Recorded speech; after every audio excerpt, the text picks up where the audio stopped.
awalnya sebuah komunitas yang dibuat untuk memberikan kesempatan buat mahasiswa-mahasiswa, anak-anak muda, calon filmmaker yang punya passion terhadap pembuatan film, tetapi tidak memiliki kesempatan untuk belajar secara formal di sekolah film. Kami menampung para anak muda yang punya semangat seperti itu untuk kemudian belajar bareng lah istilahnya, berhadapan langsung dengan sebuah produksi film.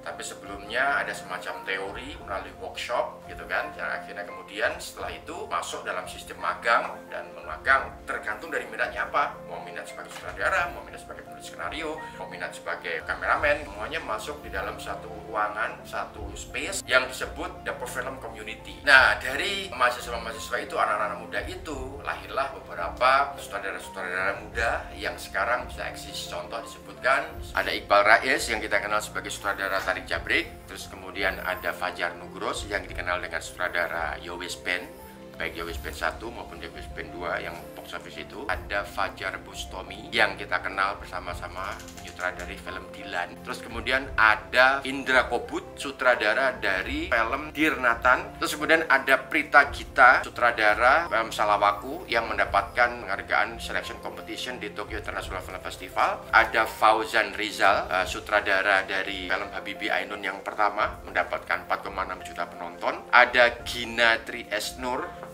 yang dulunya bersama Salman Aristo yang bersama-sama ada di dapur dan kemudian meng-create film Ayatah Cinta yang awalnya pada saat itu sebagai penulis skenario. Kemudian setelah itu Gina sama Salman membentuk wahana kreator yang melahirkan film yang sangat fenomenal berjudul Dua Garis Biru dan mendapatkan banyak sekali penghargaan. Kemudian ada Angga Dwi Masa Songko yang dikenal sebagai bosnya Visinema, itu dulu pertama kali juga berkiprah di belajar bareng di dapur film dan sebagai magang behind the scene. Kalau teman-teman semua menonton film Catatan Akhir Sekolah, Angga Dwi Masa Songko itu membuat film yang dibuat tiga itu, Agni, Aryan, dan Adele. Film yang ada di dalam film Catatan Akhir Sekolah itu adalah Angga Dwi Masa Songko. Selain sutradara, dapur film juga melahirkan beberapa pekerja seni seperti Rian Purwoko sebagai editor. Awalnya masuk di dapur film pengen jadi sutradara, terbelok menjadi editor nomor 1 di Indonesia juga sekarang. Ada Retno Ratih Damayanti yang bergerak di bidang kostum designer.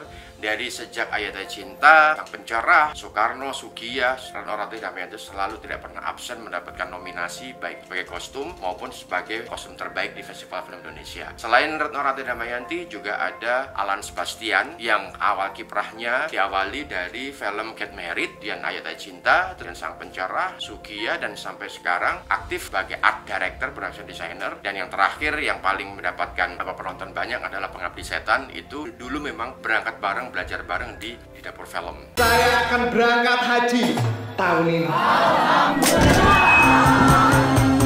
Terakhir, Jehan Angga yang saat ini bekerja sebagai sutradara di film Mekah I'm Coming yang filmnya tayang di bioskop. Dari berbagai macam rangkaian sutradara-sutradara yang pernah singgah dan pernah belajar bareng di dapur film, saya berusaha untuk membuat dapur film itu menjadi sesuatu hal yang kanvasnya saya besarkan.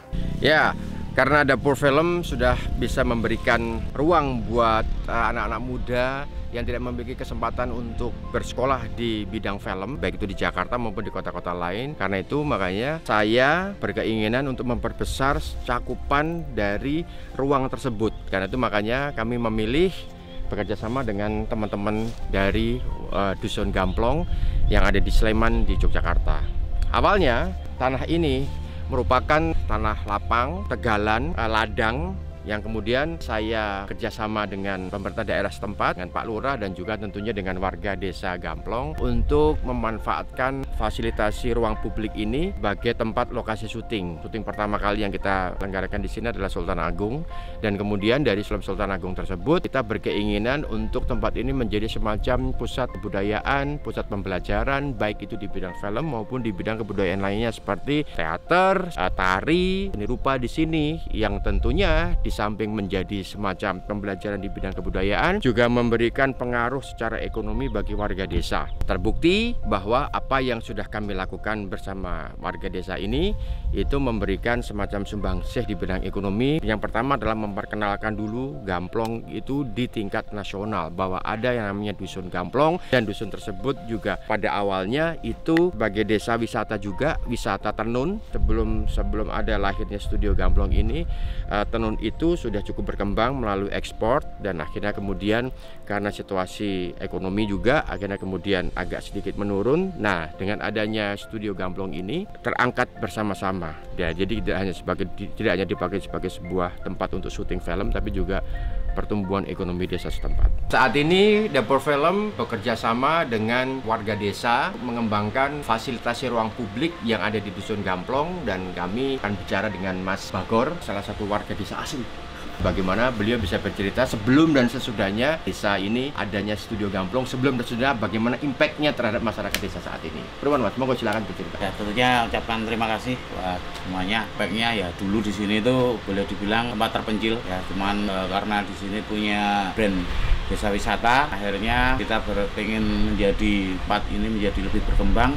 Untung ada Mas Hanum yang merubah ini menjadi ruang publik yang sekarang hampir tiap hari itu ratusan bahkan ribuan bisa orang datang ke sini. Itu impactnya tentunya sangat signifikan sekali dibandingkan dulu tidak ada orang yang tahu yang namanya Gamplong. Nah, sekarang boleh dibilang hampir semua orang di Indonesia itu tahu namanya Gamplong. Dan untuk masyarakat sendiri ya tentunya saat ini ya ini banyak, ini contohnya di situ ada yang jualan, dan yang terlibat di sini semua adalah teman-teman dari Gamplong dan sekitarnya. Jadi memang tidak ada orang yang dari luar mau pihak swasta kemudian melakukan bisnis di sini, tidak ada. Tidak ada. Jadi murni di sini. Ya, ini teman-teman semua di sini, dari anak-anak yang masih baru saja lulus hingga ini yang sudah berkeluarga, yang mau berjuang bersama, yang mau berkembang bersama, kita tampung di sini, Mas. Nah, itu dia, karena pada awalnya memang komitmen saya bersama Mas Bagor, bersama Pak Lurah juga, Pak Lurah Sigit ya, Pak Lurah Sigit itu juga adalah bagaimana caranya agar supaya tempat ini yang awalnya adalah milik dari kas desa, ya kan, itu bisa kembali lagi ke desa untuk menumbuhkan ekonomi. Kebetulan juga pada saat itu Presiden Joko Widodo itu hadir di sini, turut membuka nih Mas, turut membuka awal peletakan pertama desa wisata ini yang tadinya tidak dikenal apa-apa, terus kemudian sekarang ini menjadi berkembang dan menjadi dikenal. Nah, untuk karena itu makanya ke depan kami memiliki program, memiliki cita-cita bahwa tempat ini akan ada semacam sekolah, terus kemudian orang kalau mau menonton film-film alternatif ada di sini, mau belajar tari, joget, teater, ketoprak itu bisa di sini. Terus kursus gamelan atau kemudian kursus bahasa Jawa misalnya, kita berharap ke depan ini ada di tempat ini. Dan di samping memberikan pembelajaran tentang kebudayaan, kembali kepada akar kebudayaan kita, juga bisa menumbuhkan ekonomi. Ya kan, ekonomi warga setempat. Jadi warga setempat kita semuanya silakan mau jualannya aja di sini. Kita tidak nariki pajak ya. Kita tidak nariki iuran apapun ya. Yang penting komitmennya adalah merawat bersama, Mas. Ya? Di sini jadi yang merawat ini teman-teman dari yang bernaung di sini termasuk pedagang juga. Jadi kita bersama-sama. Oh ya, jadi merawat bareng-bareng. Jadi tidak ada yang namanya tarikan iuran, itu tidak ada, tapi yang ada justru malah komitmen. Kalau misalnya mau berkembang bareng, mau makmur bareng, ya konsisten. Jadi tidak kemudian aji mumpung yang mumpung rame doang, terus kemudian jualan. Itu kita tidak mau menerima itu. Ya udah, kalau mau jualan ya konsisten, kita jualan terus, mau rame atau tidak rame harus kita jualan. Nah, persoalan rame atau tidak rame itu nanti urusan kami, urusan saya gitu kan, melakukan endorsement agar supaya teman-teman semua warga masyarakat Jogja maupun di luar Jogja maupun masyarakat Indonesia, termasuk juga masyarakat internasional, silakan kalau mau datang ke sini, silakan ke sini, dan kita bersama-sama kepengen menciptakan tempat ini kembali kepada kebudayaan. Dan kita ada CSR loh Mas ini. CSR.